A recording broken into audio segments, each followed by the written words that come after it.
Many sellers think that the first couple of weeks of a sale are simply about getting the home online and waiting for buyers to come through.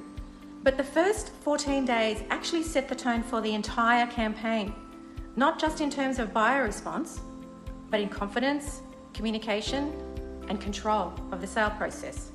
Let me explain what I mean. When a property first launches, expectations are formed very quickly.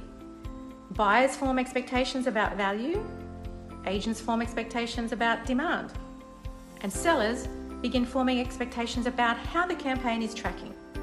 That early feedback shapes every decision that follows.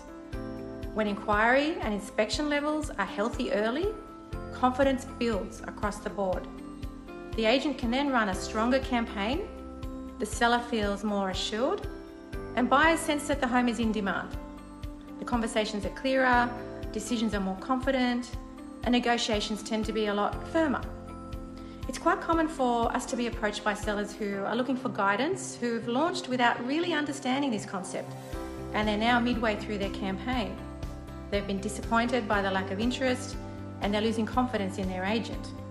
And once this happens, sellers begin questioning the entire process. The agents start talking about making price adjustments, and the campaign loses its momentum. And all this usually happens because the initial pricing or positioning was way too optimistic.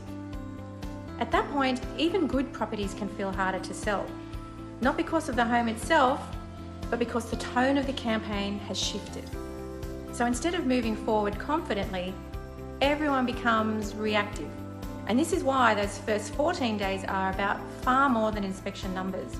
They're about setting realistic expectations, building confidence, and keeping control of the campaign from the very beginning.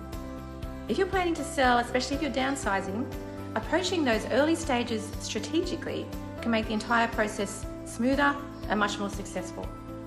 I've created a downsizer selling guide that explains exactly how to prepare properly and structure your sale from day one. And you can download it in the description below. And in my other videos, I share some practical insights to help sellers navigate the process with confidence. See you there.